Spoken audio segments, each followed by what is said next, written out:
Saya Afif Nur Hidayat, Bupati Wonosobo, hadir di Q&A Tribun Jogja.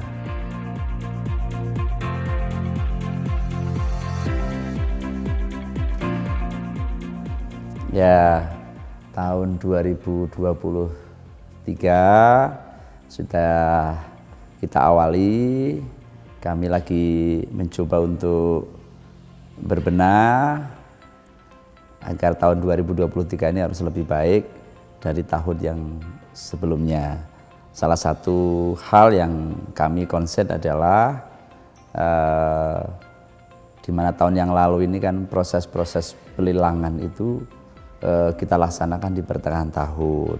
Nah, tahun ini kami targetkan triwulan pertama harus sudah ada paket-paket pekerjaan yang bisa dilakukan pelelangan, sehingga dana cepat terserap dan ujungnya adalah masyarakat sudah bisa merasakan manfaatnya. Terlebih kan triwulan kedua sudah memasuki bulan suci Ramadan, ya, masuk Idul Fitri. Saya ingin sebelum Idul Fitri jalan-jalan di kota ini sudah halus, jalan-jalan di desa juga sudah mulai halus. Berarti masih terjun langsung ke lapangan untuk ya iyalah, kemarin misalkan ada kejadian bencana alam, ya, di mana Singkir jebol, saluran jebol mengenai masyarakat.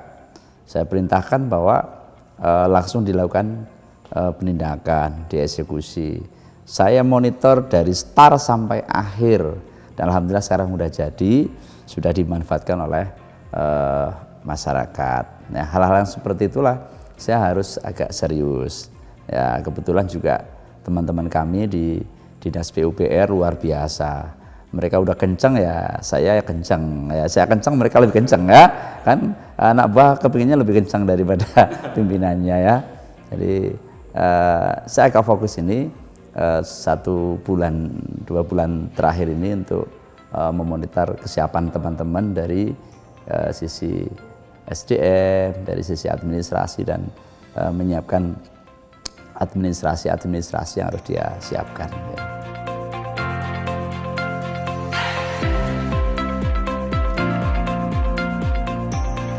ya. Ya, awal saya menjabat saya memang agak fokus pada bidang infrastruktur. Kenapa? Riset kami, jalan-jalan kami ke wilayah yang dikeluhkan masyarakat adalah persoalan jalan. 2021, 2022 kita sudah banyak melakukan intervensi kebijakan, baik yang bersumber dari APBD kabupaten, provinsi maupun pemerintah pusat. Namun demikian, ya karena luas wilayah Kabupaten Wonosobo, demikian pula jumlah jalan yang rusak ini sangat banyak, tentu tidak mungkin diselesaikan dalam waktu 2 tahun. Apakah 3 tahun cukup? Belum. Apakah 4 tahun cukup? Saya pikir belum cukup, karena memang jumlah jalan yang rusak di Kabupaten Wonosobo banyak. Tapi saya bersyukur di tahun 2023 ini dengan kita usung tema pariwisata dan tema pertanian, kami mendapatkan perhatian banyak dari pemerintah pusat dalam bentuk DAK. Kita masih berlanjut program PHJD, program hibah jalan, sehingga nanti akan melengkapi kebijakan-kebijakan tahun 2022. Jadi tahun 2022 alhamdulillah kita sudah banyak lakukan berbagai macam kebijakan yang menandai kegiatan yang nanti harus kita lanjutkan. Jalan kita sudah di 15 kecamatan boleh kita kan. Jalan pariwisata ke arah Dieng sudah mulai membaik, dan kita sudah mulai bangun jembatan arah Keseneng sampai Sandiasan. Tahun 2023 tinggal kita lanjutkan jalannya. Jembatannya sudah kita bangun, jembatannya. Kemudian sports center di Wonolelo. Jadi stadion kita udah mulai bangun, lapangannya tahun 2022. Ya, tahun 2023 kita lanjutkan. Nah, selain fisik, tentu ada prioritas kami. Apa itu? Penanganan kemiskinan, di mana Kabupaten Wonosobo adalah kabupaten yang termiskin di Jawa Tengah nomor 34. Kemudian stunting, kalau miskinnya dalam, stuntingnya dalam, stuntingnya nomor 35. Sehingga tahun 2022 saya sudah mulai gerakan semua kekuatan yang ada bahwa ini harus kita urai. Ya, dan itu saya kadang harus detail ke OPD. Kenapa? Saya ingin bahwa semua kebijakannya itu menyentuh ke sana. Dan alhamdulillah berhasil, sinergitas, kolaborasi, dan juga dukungan masyarakat, dukungan swasta, ada BUMD, BUMN, yang bersama-sama melakukan intervensi terhadap penanganan kemiskinan. Dan hasil rilis akhir tahun, kita sudah ada penurunan angka kemiskinan 1,5%. Memang angka itu belum merubah posisi Kabupaten Wonosobo, masih di ranking 34. Tapi untuk angka stuntingnya alhamdulillah yang dulu kita nomor 35, kita sudah ya bisa bergeser lah dan merubah wajah stunting Kabupaten Wonosobo yang dulu ranking 35, sekarang udah naik ke ranking 12. Masih ada 5,4% yang bisa kita lakukan intervensi. Dan nanti ini akan kita sambung ke 2023, di mana kami akan mencoba menggerakkan semua energi, semua kekuatan. Program yang sudah baik seperti penanganan stunting, ada program dasar, dapur sehat atasi stunting. Ya, ini cukup baik. Kemarin kerjasama dengan Bank Jateng cukup sukses.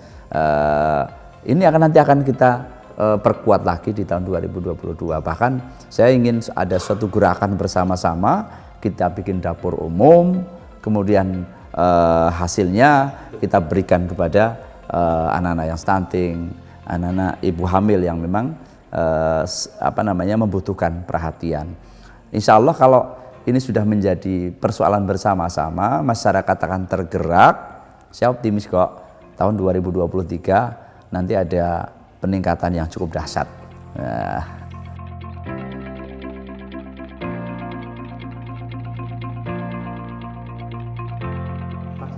Ya, bicara pariwisata kan bicara tentang event. Ya, bicara pariwisata tidak lepas daripada event. Memang kita punya magnet Dieng, ya. Magnet Dieng tidak berarti Dieng itu tidak kita apa-apakan. Ya. Dieng juga harus kita intervensi. Mana yang perlu kita intervensi? Salah satunya adalah sarana prasarana. Jalan yang menuju ke Dieng tahun 2020 dia dengan program BHJD ini sudah kita bangun jalan yang agak representatif lah. Nah, ini belum selesai, mudah-mudahan nanti kita selesaikan. Kemudian event yang menunjang pariwisata. Kemarin sampai kita adakan Lengger Idol. Nah, karena saya ingin masyarakat Wonosobo identik dengan kesenian tradisional. Saya tidak ingin nanti Lengger ini diklaim oleh wilayah lain, sehingga saya perintahkan ke Dinas Pendidikan agar ini akan menjadi muatan lokal. SD, SMP, harapannya apa? Nanti setiap event-event kegiatan pemerintahan di pariwisata tampilkanlah Lengger. Karena ini yang terkait. Ya, ini menyatu nanti. Kita mau mempublish, kita mau bikin acara di Dieng, ada Dieng, di situ ada Lenggernya. Kita mau ada acara di Wadas Lintang, ada Lenggernya. Saya ingin ini akan selalu mengkaitkan, sehingga upaya-upaya ini bagian dari upaya yang harus kita lakukan bersama-sama. Kita sudah punya program bagaimana pengembangan destinasi wisata 5 Dieng baru, ya, ada Menjer, ada Margolangu, ya, Gunung Lanang, ada Wadas Lintang dan lain sebagainya. Ini satu kesatuan, tapi kami ingin fokus tahun 2023 ini kami harus selesaikan Kaliangat. Nah, saya ingin tematik seiring sejalan dengan apa yang diharapkan oleh Bappenas bahwa daerah ini fokus. Pak Presiden kan sering menyampaikan, kadang daerahnya nggak fokus. Nah, kami coba terjemahkan di tahun 2023 kita ingin fokus. 1 titik pariwisata, intervensinya kebijakan selesai. Baru nanti masuk tahun 2024, titik pariwisata selesai. Tahun ini kita fokus penanganan tahun 2022 kami fokus penanganan jalan menuju pertanian misalkan di wilayah Kalikajar. Tahun 2023 kami selesaikan. Tahun 2023 ini juga kami juga mengembangkan sayap. Kalau tahun 2022 kita selesaikan di Kalibawang, 2022 kita mulai di wilayah Kalikajar, tempat di mana Pak Jokowi melakukan penanaman cabai, ada program food estate. Di tahun 2023 ini pula kami juga bergeser ke Watu Malang. Ya, ini jalur-jalur pertanian harus kita intervensi. Karena kalau jalannya lancar, ya tentu akan meningkatkan produksi perekonomian masyarakat. Ya.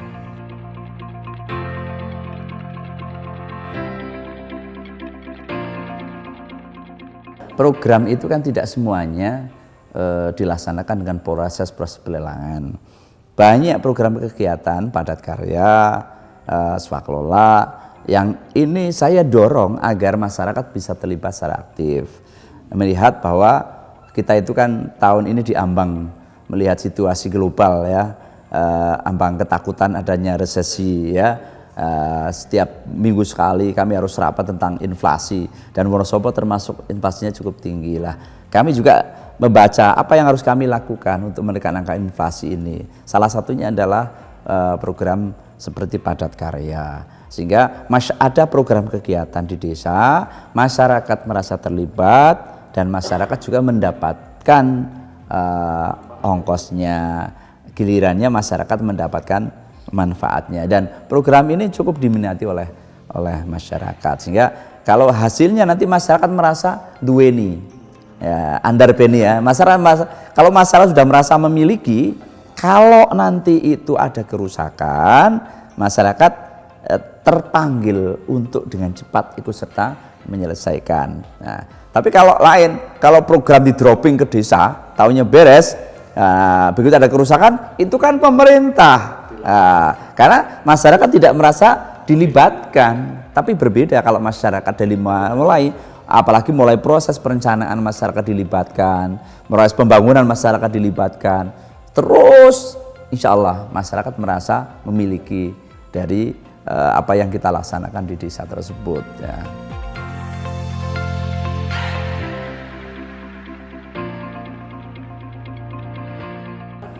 Ya, Kabupaten Wonosobo kan salah satu kabupaten yang ramah dengan investasi.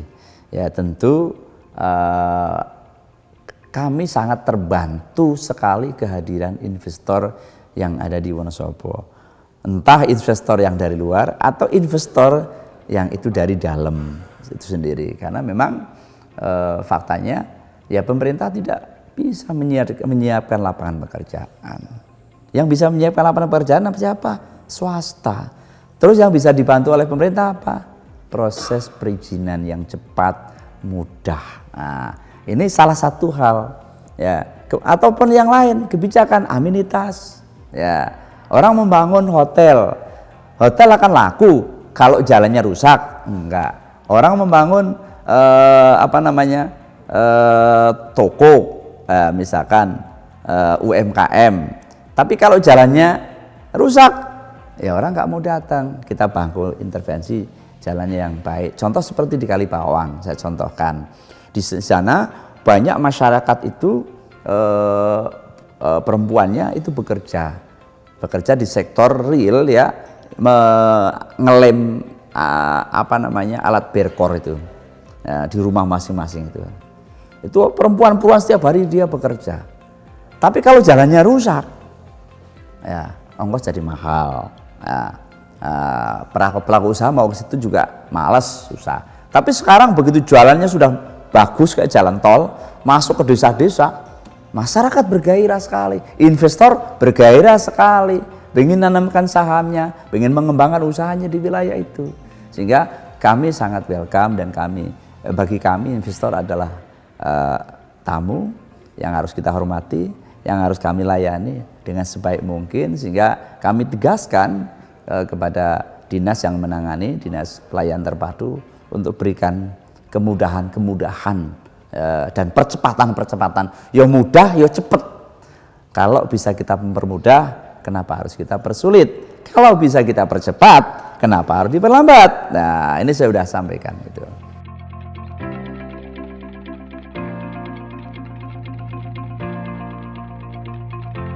Bagi masyarakat Kabupaten Wonosobo, saya cukup memahami, saya cukup mendalami apa yang dirasakan oleh masyarakat Kabupaten Wonosobo. Tentu masyarakat Wonosobo kan berharap besar dengan saya dan Pak Albar untuk bisa, untuk mau menjadi orang tuanya, menjadi bagian dari masyarakat.